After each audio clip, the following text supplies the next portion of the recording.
teacher and also the coordinator of the teacher development department. Okay, so welcome again, everyone. It's so nice to see you here. Some familiar faces, some faces that I haven't seen for a while, like Leticia, I haven't seen for a while. Some of you we're seeing for the first time here. It's really nice to have all of you here.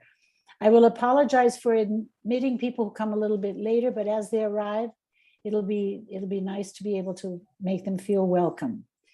So to start out, what I'd like to do is share something with you.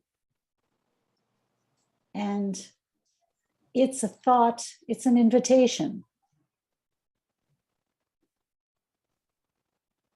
In fact, it's an invitation to spring because today is the first day of spring. So I'd like to invite you all to think about.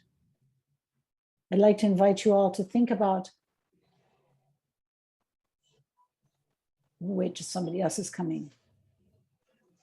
Me. It was you. Sorry. You dropped out. Okay. Yeah.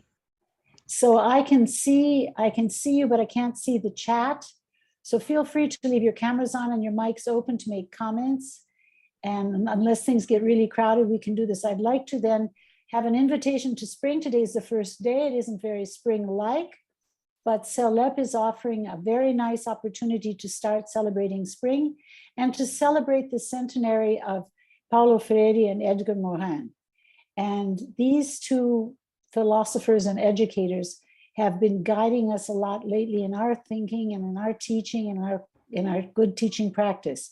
So we'd like to invite you to join us on Monday and Tuesday of next week from 9 until noon. Even if you can't be there the whole time, do try to join us for part of the time. We're going to have some wonderful speakers, some from Cel.Lep and some external ones. It's a really nice way to start the spring. And then I'd like to invite you to the second part of our invitation, and that is to reflection. We're going to have about an hour or maybe a little less than an hour of reflection. And I'd like to invite you to reflect together with us on something which I think is very important. And to start out, I'd like to show you this image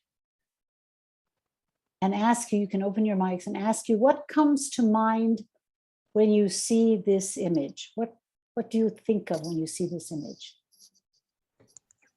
Things that mix together. Things that mix together, right. And what are the characteristics of the things that mix together? Are they colorful? Are they different? Are they the same? They're different. Mm-hmm. Any other thoughts? Does it look like a springboard? They are. It could. Yes, be. Could be. Do you think it could be? Yeah. Mm-hmm. They are stronger together. They are stronger together. Mm-hmm. And that's what's so interesting. When you take divergence, when you take diversified things and put them together, they tend to be stronger, richer, and even more beautiful than they are as individuals. And this is something that we need to think about when we think about communication. What are the things that need to come together when we really have communication in our classrooms, in real life? And what I'd like to suggest is that one of the things that is an element, a very strong element of communication to help us think about being stronger in communication is by integrating the skills. So if we integrate the skills, the main skills, and if we do it properly, we will have a tremendous chance to grow and be stronger in terms of communication. So the important thing is that we think about how we can develop each of these skills and how each of these skills can, although they are beautiful and strong on their own, can help to strengthen communication. So when we think of the 4 skills, we think about listening, speaking, reading, and writing. Last week, Fernando talked a little bit about reading and the importance of reading and how dynamic reading is, even though it may not be exactly what we call a productive skill. It seems that it's not passive, but it is productive in its own way. And what happens is we need to think of our classrooms and our students in terms of how they learn. And by bringing all of these things together and bringing all of them together, we're going to have what Paulo Freire and Morin talk about, which is the importance of social interaction in learning. And if we have interaction of skills and interaction of learners, we're going to get stronger and stronger communication. So today, with that in mind as our backdrop, let's take a look at the skill of listening and the role that it can play in building a stronger type of communication.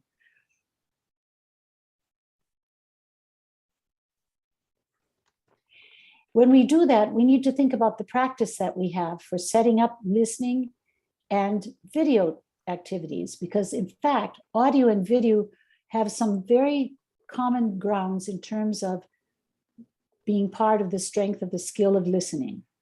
With audio, of course, we know that we get the voice, we get the tone of voice, we get the speakers communicating as samples for us to learn from.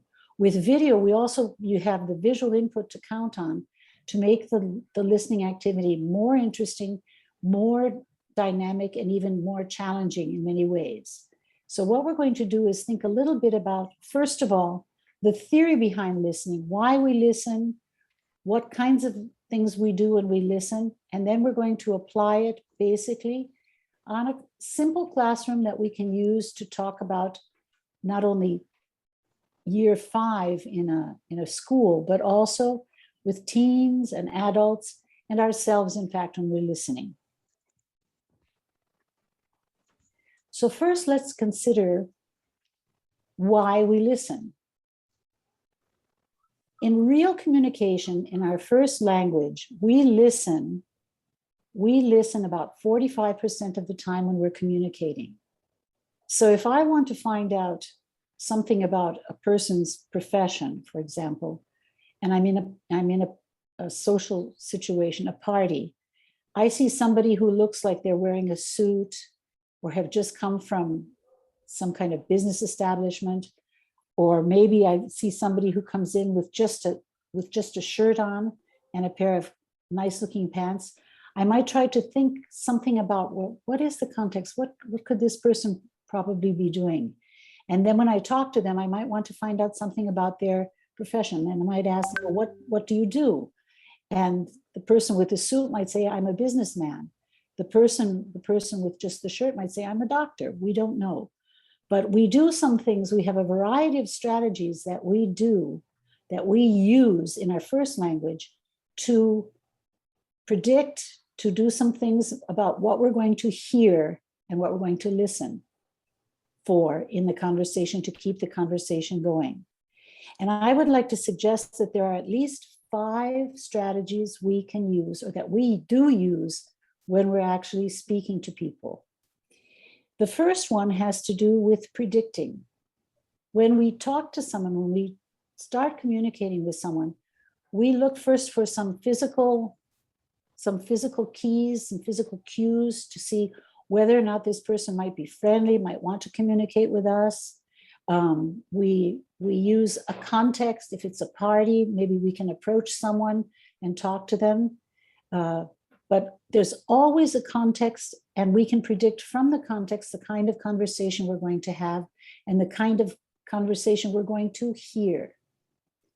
The second strategy is that sometimes if there's other noise, or if there's some kind of interference or other conversation going on, we sometimes have to listen for the main idea or the gist of what's going on in the conversation. So for example, supposing we start talking to the doctor and we say, okay, so what do you do? And the doctor says, oh, I'm a physician.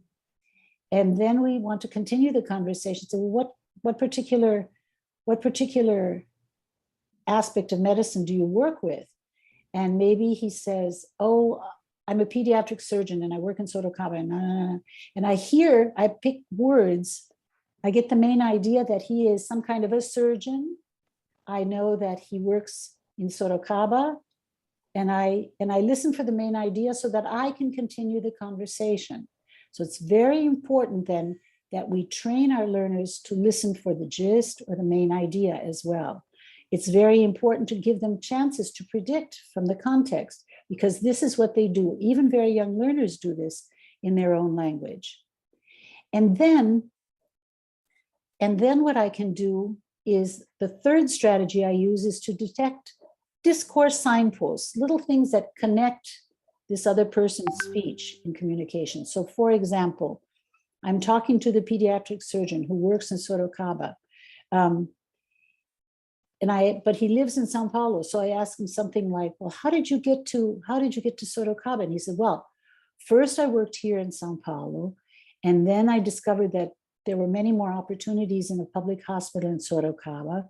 So, and I get the signpost, so I see how his story goes together.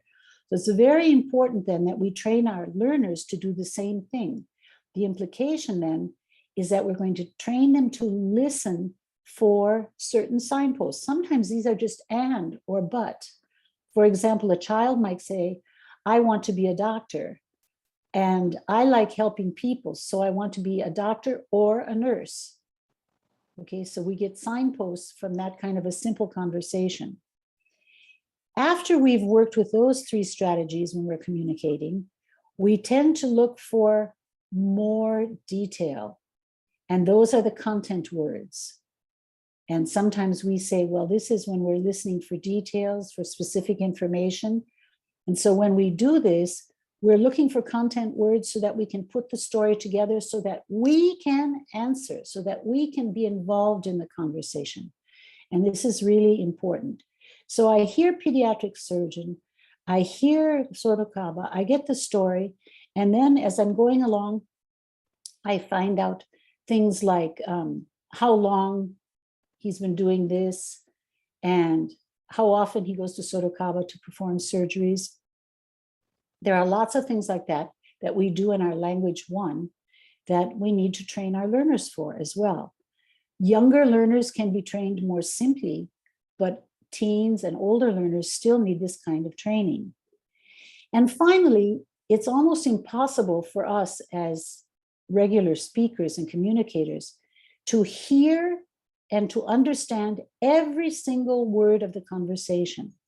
So sometimes we have to make inferences, and the inference can come from gestures, like, I don't know, okay? The inference can come from the tone of voice. For example, if we ask a child and we say, what do you want to be? And the child says, I want to be rich. I love soccer. I want to be a soccer player. Okay, so the enthusiasm in his voice or her voice is going to indicate something that maybe we didn't hear the first time, but from the enthusiasm and the content word together, we can get, oh, rich, soccer player, and we get all the information, even if we haven't heard all of what's going on. So there's a huge implication here that I think many of us need to take into consideration in our classroom. And there's a big difference between listening and hearing. If you as a teacher take a listening exercise and just play it, the students will hear language. If you train them in the strategies that we use in our first language communication, if you train them with one or two of the strategies as we move along, they will actually listen for a purpose. And everything we do in communication in order to really learn, in order to be efficient communicators, involves purpose. Without meaning, the brain does not connect. We'll be talking about that in a couple of minutes as well. So it's really, really important for us to keep in mind that when we turn to our students and we say, are you listening? We need to give them a reason for listening. If we say, can you hear? We're checking the audio to see if it's good enough for them to hear. So be careful about when we use listening and hearing. We hear a lot of things. At home, I've been hearing my neighbors' workmen working all day long. It's noisy. But when I listen to the silence, I know they're gone and I can work more calmly. So this is very important to keep in mind, the difference between hearing and listening. Now, the theorists say there's a very interesting book by John Field who talks about listening and learners. And this is what he says. He says, the evidence shows that learners succeed in decoding rather less than we tend to assume, which means the implication here is decoding is understanding what was actually said. And if we just play a listening, just play an audio, just show a video without a purpose, they're not going to be as successful as if we give them some strategies to use. So it suggests that the second language listening is heavily dependent on compensatory strategies until quite a high level of proficiency is reached. This means that even our advanced students depend on learner training, on listening training, in order to be able to decode what they are hearing. So the implication in our classroom is that we start building very slowly with the little ones as they get older, but even our advanced students actually need purpose, context, prediction, detection of discourse signposts, and they need to also take advantage of inference from other signs that are not necessarily only listening to words and structures. This, I think, has a tremendously important weight in what we do, because basically the way we process things in our brain, it's very similar to the way with listening, is very similar to the way we process things in our brain with reading. And that is, we have two concepts to think about. We have the top-down concept, and we have a processing, and we have the bottoms-up. Fernando mentioned this last week. In order for our learners to use all of the strategies effectively, we need to enable them to do top-down processing. So this is where context comes from, because when we know why we're listening, if we are managing the conversation, it's much easier because we want to get more information from the person we're talking to. But if we can train our listeners, if we give them a chance to predict from a context, to give them a chance to think about a context, to use visual cues to help show what they know about the topic of the situation, they will process the listening better, more efficiently, and they will learn. The implication here is with how the brain processes things. You know that we have the amygdala. It's like a small fist. And the amygdala is the primordial brain, the one that defends us. And it's also the one that processes information, new information.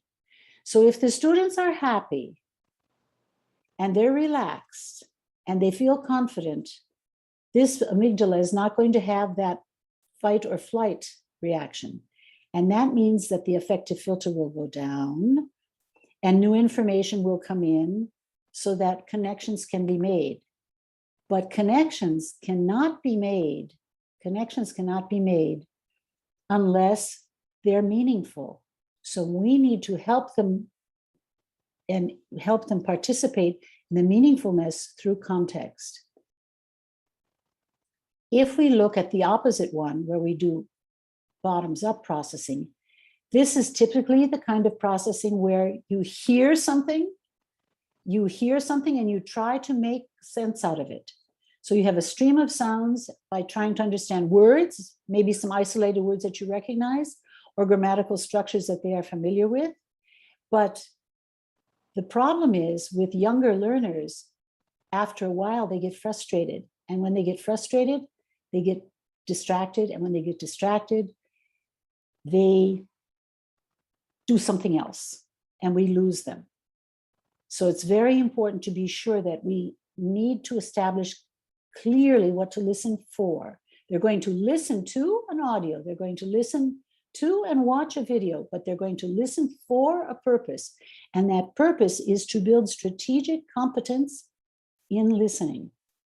And the strategies will vary from one type of text, audio text, to another. So if we compare the two, if we compare top down versus bottoms up, when we're listening to individual blocks of language, as adults, after a while, it becomes yada, yada, yada, yada, yada, and we lose interest and we stop paying attention. And our brain cannot process the information. So what happens is all that new information has to come in through the amygdala. And the amygdala can't connect it without meaning. So it can't connect it to our long-term memory. And when that happens, we get frustrated as adults. We don't get so distracted, but we say things like pre-advanced learners who say, everything's going well, but my listening, I'm having so much trouble with the listening. What can I do to improve my listening, when you ask your students? And maybe we need to look in the mirror and see what kind of strategies we're actually using with our learners, because it's easy to assume they understand what to do, that they understand the purpose, but unless they participate through social interaction in the creation of context and the creation of meaning for what they're going to be listening for, it's not going to give them what they need to remember what they listen to. So we need to use with top down the bigger picture information, such as context, such as main idea or gist, and things like the tone of a speaker's language. Because we know as older learners, when someone's making a joke, when someone's being sarcastic, younger learners don't. But we can use that as a valuable strategy for our older learners. So let's then just summarize the 5 essential listening skills and look at them a little bit in the light of an example that we could have and how they're interrelated. I'm thinking of a very young group. I'm thinking of year 5 in a regular school. I'm thinking of how we can get them to predict content, but sometimes we can get them to predict content by looking at a picture. For example, we have an activity in which we are going to listen and check what kind of the communication goal is to be able to ask your colleague and answer to whoever it is, to your friend, what you want to be in the future. This is typical of a year 5 type of communication skill or communication task. In adults, it's more complex language-wise, but it's still there. It's what do you do? What do you want to be in the future? How would you like to change things? It's simpler language-wise, but the principles are still the same. So if we have a picture of a teacher talking to students and a task which involves listening to the conversations, we can somehow relate that to our own reality. We can ask the kind of questions about what they see. We can ask the kind of questions about what they think. We can predict content by looking at the activity itself. Notice I'm calling it an activity because from the time we start building these strategies, we have changed what looks like an exercise on page 76 into an activity and therefore into a learning experience. When we say things like, okay, everybody, open your books to page 76 and look at number 1, it says, listen and check. Okay, so what are you going to do? You're going to listen and check. And then you play the audio. That is an exercise. An activity is when you use some content that you can predict, use something there visually to connect, when you have a reason to go to page 76 other than just because it exists, when you turn an exercise into a social activity, you build a small sense of community, but a real one, and that builds on success. Then you can ask them to listen to an audio passage, just for the main idea. And then if you need to, you can go back. So the first two strategies are very related: listening, predicting, and listening for gist. This builds a sense of accomplishment. This builds comfort in your learners. They feel as though they are going to be successful because it's only 1 or 2 things they're going to be checking on. They know what they're going to be predicting. They're going to check if they were right, check if they were wrong. And then they can move on to another listening, because if we're going to build strategies, we need to offer them usually more than one chance to hear or to listen for the purpose that we've designed. So then we can go to detecting signposts.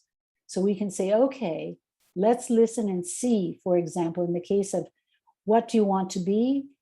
I want to be a dentist, okay? And, or what do you want to be? I want to be a doctor or a nurse. So we can go back and listen carefully to see what other things they mentioned in their descriptions. And then we can listen for content words, such as words that expressions that make us feel happy or show that we're excited about that. Things like great, awesome, excellent, very good. These two are very related. Detecting signposts and listening for details. This one is detecting signposts of concepts, and listening for details with content words are going to really help us communicate better. It's a tremendous enabling tool because we can use them in the future. And then finally, we can use the tone of voice, we can use gestures, we can use all of these things to see if someone is enthusiastic. So if one of the children says, I want to be rich, I want to be a soccer player, we know that from that and his exciting voice, enthusiastic voice, that what he really wants to be is a soccer player and not necessarily a volleyball player. Okay, so these 5 are the easiest ones we can work with.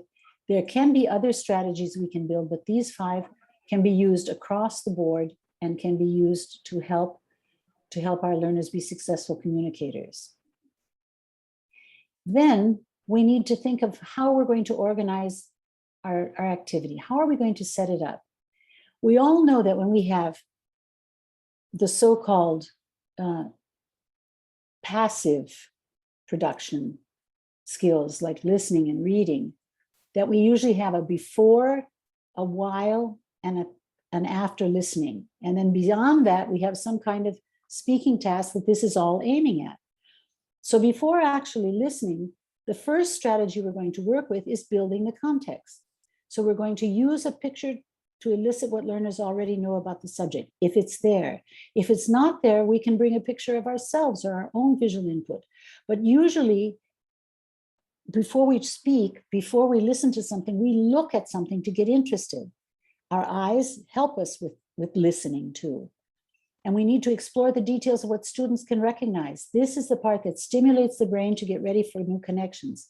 And these are the new connections they need to make with vocabulary, with discovery techniques, with using it for their own purposes.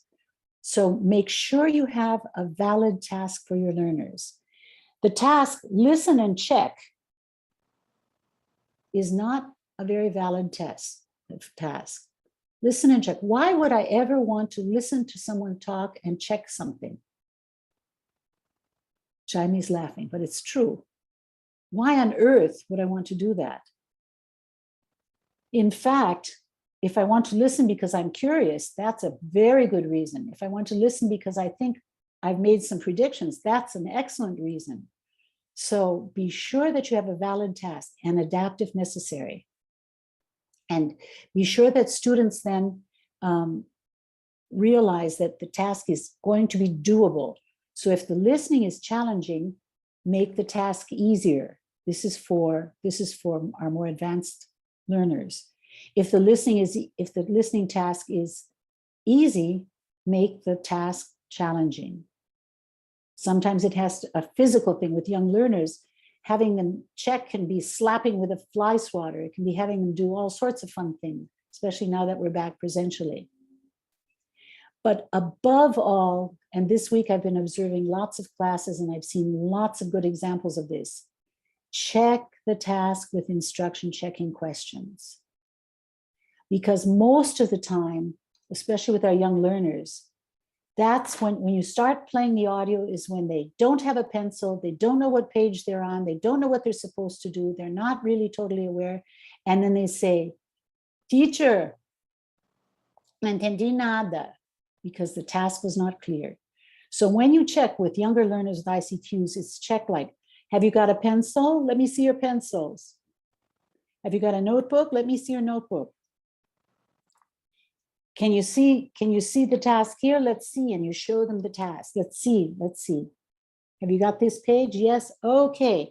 Now, what are we going to do? What are we going to find out? Let's see what we're going to find out. And by repeating the instruction checking questions or ICQs, students feel more confident, their brain is more ready to receive, and listening can be a successful experience for building towards communication. So let's take a look at this particular task. This is the one I was talking to you about. I'm going to ask you to kind of open your mics and share with your ideas.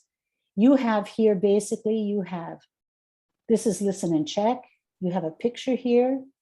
You have 6 little listening things you're going to listen to. And you're going to see what they want to be. So how would you contextualize this activity? What kind of things would you do to contextualize?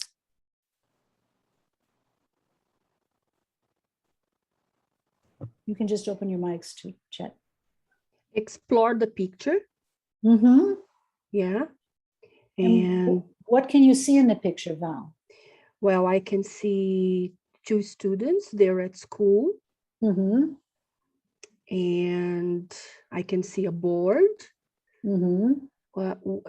In which where I can see some professions. Uh-huh. Then I can also ask them if there is any word they don't really know. Mm-hmm. Probably I can explain, of course, in English. Mm-hmm. And I would make them curious about what's going to happen.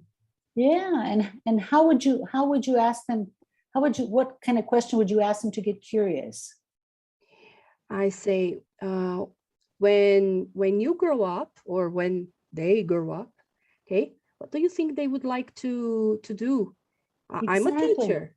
Yeah, Yeah. I'm a teacher. I'm a And teacher. you, what would you like to do? And the girl, and the boy, Yeah. and the other people on the board. This is a way of having them predict, right? Yes. Do you see how with that simple type of question, you are having them predict a little bit. You're building a skill which tells them, let's think about it. So Moacir wants, you can start with numbers. You can say, how many students is the teacher's going to talk to these students? How many students is she going to talk to? 6. Yeah. So they get focused on the format of the activity. This is already making a connection and turning into an activity. And then you can say, so Moacir, we're going to find out if Moacir wants to be a dentist or a doctor. And then, and what about Daphne? Yeah. And Daphne. Yeah. And so on. And when they get to Baker, this might be one that they wouldn't know. Police officer. So I would probably pre-teach this vocab. Okay. Yeah. Pay attention to the pronunciation too. Okay, it's not a pronunciation exercise, but even though sometimes that comes up. Yeah. With younger learners, pronunciation isn't such an issue because they say things better right to start out with, which is lovely, right? But with older learners, you might have to help out a little bit, especially if you get something like psychologists, which would be more difficult. Yes. They would have trouble with that. Now, what ICQs would you ask? Well, if they, like you said, if they have a pencil, if they have the book, is it on the right page? Show my book to them. I could also, while I ask these questions, if it's presentation, I would go around checking if they are really on that page, if they do have a pencil or not. Yeah. This is where ICQs are a few seconds well spent. It does not take very long for you to use an ICQ, to work with it. And what you do is, what you gain in time moving towards communication is very, very important. So what strategies would you suggest for finding the solution to the task? Would you have anything on the board? Probably I would write something on the board so that they could focus on what I want. Do I want them to pay attention to the content word, or, be specific? Yeah. Right. So you might have a board that is something Yes. like this. Let's find out about our Yes. friends and check the correct occupation as your Yes. instructions. Yes. So they know what they have to do. Mhm. Even if it, somebody speaks and they get distracted, then they Mhm. go back to the board. Mhm. And if you notice back here, when you go back to look at this, it's always wants, wants, wants. And she's going to ask, what do you want to be? And they're going to use wants. So you might say, notice how we always use wants when we're talking about them. So we say, Moacir wants to be a something or other. Yeah. Okay. And then when we're checking with ICQs, we might model one out. It's always a good idea to model one out. So if we hear, we said they're going to check it, but so if we hear that Moacir wants to be a doctor, we put our check here and we show them. Yeah. Okay. And then we play the audio. Let's listen to the audio and see how successful you think your learners would be. Track 22, Unit 5, Lesson 1, Exercise 1. Listen and check. What do you want to be, Moacir? I want to be a doctor, teacher. I want to cure people. And you, Daphne, what do you want to be? Me? I want to be a veterinarian. I love animals. A vet, great. And you, Gerson? I want to be a mechanic. I love fixing things. Awesome. What about you, Haza? I want to be a baker. I love baking. A baker, excellent. And you, Marcela? I don't know. I like to help sick people. A doctor or a nurse. Very good. How about you, Guto? I love playing soccer and I want to be rich. So, I want to be a soccer player.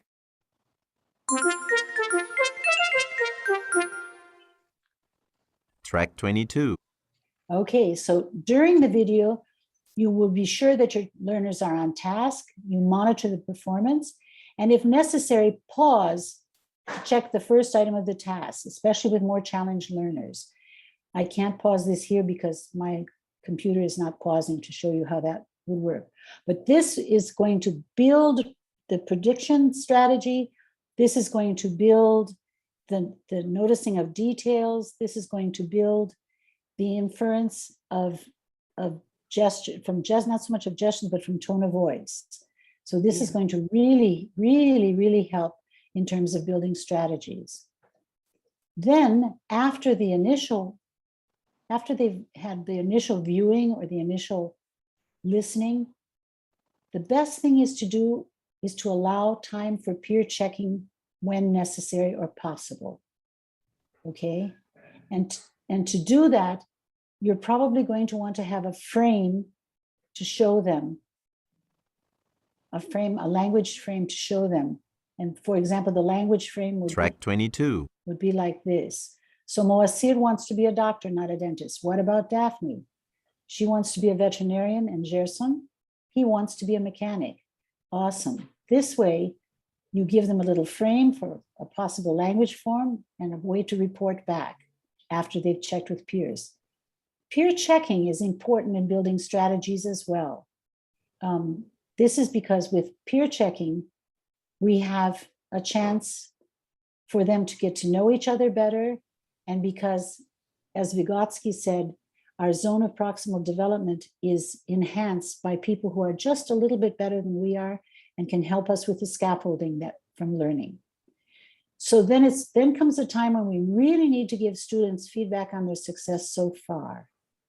This is important because this will reinforce the use of the strategies. So if they didn't get them all right, or if they got them all right, we want to be sure that they get that feedback. It's not important if they don't get every single one right, because they're going to have a second chance to listen to the activity. And usually with our advanced students, we don't necessarily have to reset a task. But with our young ones, some of them have gotten it correct. They're fast finishers, they get it correctly, get it all set the first time. So what we want to do is reset a task for the during and after phases. Can you think of another task for that particular listening activity that we could use for those who got it all right? Any ideas?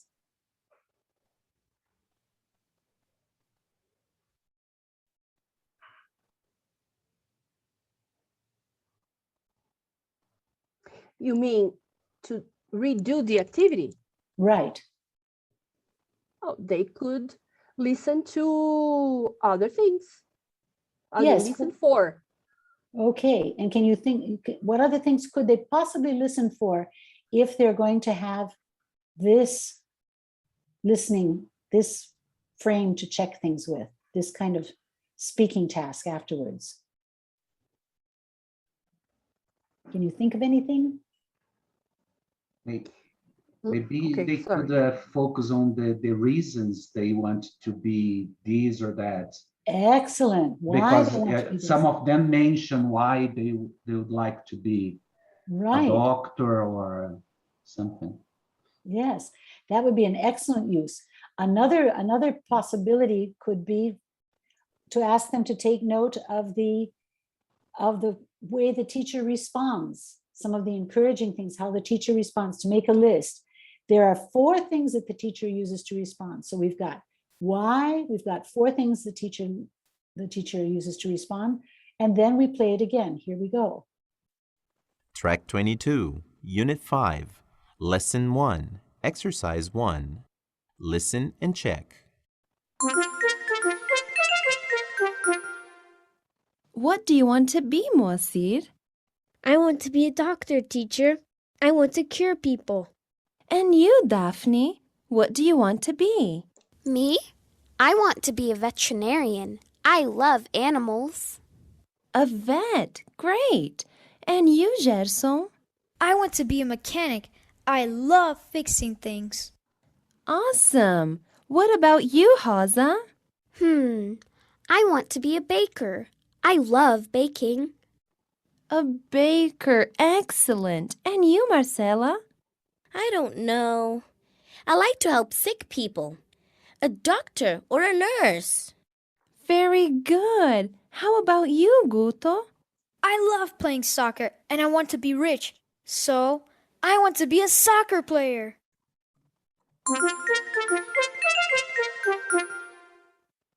So once again, what you said was excellent. Each one of the students has a reason, okay, for choosing that.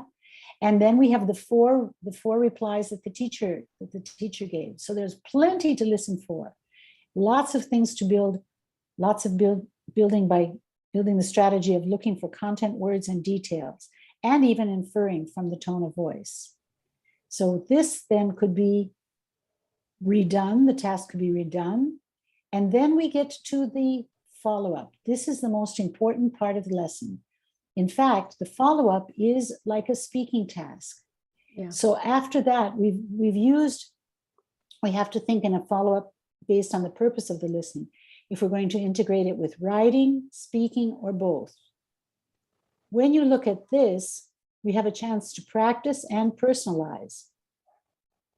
What would you say when you look at the two other parts of the activity? Would you say that it is writing and speaking, writing or speaking? What would you say? I'd say it's writing and speaking. Writing and speaking, right? Because first, because they can ask each other only. First, I would have them write what they want to be. Okay. And then they can ask each other. Then it would be a speaking activity. And if you had chosen to have them listen for the teacher's responses, they would actually be able to say, awesome. Yeah, great. They would use the content words. Exactly, they would. And I would model out first. Always. And give them a language frame to do that. Yeah. So the language frame might even be this one here, changing to what do you want to be? I want to be a mechanic. Awesome. So you can adapt the one that you used before for this kind of thing. And then I could ask them to report back to me. Because Yes. let's suppose I didn't pay attention to Joãozinho, and then I would ask Paulo to tell me about Joãozinho. Right. And at this age level, it's really interesting. They oftentimes want to be exactly their father's profession or their grandpa's profession. So one of them might say, well, teacher, I want to be an agronomo. How do I say that? And then you can give them, I want to be an agricultural engineer. And that's hard to say, but it's very meaningful to that student to be able to say what he or she wants to be. And the girls might say, I want to be a princess. And then you can ask them, which princess do you want to be? And there are all sorts of different things that come up. So you sort of build into the communication. This is the idea of a springboard I thought was very nice. Notice how much stronger the real communication is as a result of integrating the skill. Yeah, because what do you want to be? First person, or second person, whatever. And then they practice the third person singular too again. Joãozinho wants to be. It's very nice speaking activity too. Yeah. So the most important thing is to be sure that you personalize, because that's going to affect what the brain takes on into the memory. So by personalizing them, the memory will connect to the personal experience and use that, and it'll be easier to retrieve as well. So as we close, I'd like to ask you some questions. Okay, the first question: do you think you would be able to easily get your students to predict the context? Yes or no?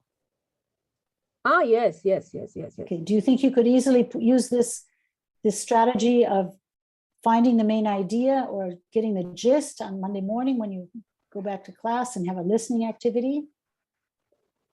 Is it an easy race to run? Yes. Yes. I think these 5 skills are like really basic to be using. I mean, not basic. We need to know that these 5 skills will help a lot. Yes. And I think we sometimes forget to use them and to make as much use of them as we possibly can, but they are the ones that are going to help us train our students to work from top-down processing so that they listen and pay close attention rather than just hearing something. So I think this is going to help us a lot. What about listening for detail, for content words? Easy or difficult? I think it depends on the listening activity too. Okay, then that's why you have to listen to it before, check, and give the correct instructions too. Yes, and check with ICQs. Yes. Okay, so these are the 5 that I want to introduce to you. And basically, you've given me your reflections. What about listening? Does it seem something that you're going to change, that you're going to enhance? Are you taking anything away with you, especially? Well, Nancy, when I started working at G7, I had to reflect a lot on everything I would be doing, especially for the extra activities. When it's when I'm giving a class in which they missed, it's a little bit easier. But as I prepare listening activities, song discussions, and other things, I had to reflect a lot about how I would go, how I would do everything that they wouldn't be frustrated, especially lower levels. How can I give a listening activity to an Essentials 1 or a film discussion to Essentials 1, Essentials 2? So I had to rethink everything I had in mind. Okay. Good. And you can't assume. So what we use for very young learners can sometimes be very easily applied for older learners at beginning levels too. Yeah. By involve them in the context, get them predicting. This will lower their affective filter and help them really focus on what the purpose of the listening is for, so they can use it for future communication. So what I'd like to do is share with you the references. There are some that are online, and then John Field's book, Listening in the Language Classroom. It's very interesting. He talks about the speed of listening. He talks about a lot of processing of language, and it's very interesting to do that. You might want to take a picture of the references. And the British Council one reiterates the 5 essential listening skills very nicely, and the concept of top down and bottom up. And then for fun, especially with younger learners, sometimes after a listening activity, you need a brain break. So this is something I've included there too, some brain breaks, and how much they can help get the brain ready for listening as well. So I'd like to leave you with a little food for thought before I invite you again to our sessions of Cel.Lep Talks, which we're going to have on Monday. And this man, Dag Hammarskjöld, was the UN's General Secretary many years ago. And he wrote about reflection. I think something for you to think about, the food for thought, is the more faithfully you listen to the voices within you, your reflection, the better you will hear what is sounding outside. So listen to yourselves, listen to your professional growth, try to remember the strategies you use, and help your learners be successful in the same way. Thank you very much. Thank you, Nancy. And it's been great having you here. If there are any questions or comments you'd like to make, just feel free. Isabella, you're back. It's nice to see you again. Thank you, Nancy. Always good to be here with you. Good. And Tati Martins, can't see her, but she's here. Okay. I'd like to take a picture of all of us, but I like to take a picture of all of us smiling. I don't like these pictures where some people are like this and some people are like that. So I would like everyone to get beautiful and think about listening and think about how we can enhance our learners and give us big, happy dentist smiles. Cheese. Cheese. Done. Okay, great. Thank you so much. Thank you. Bye-bye. Thank you, Bye-bye. Nancy. Thank you very much. Thank you. Thank you. Bye-bye.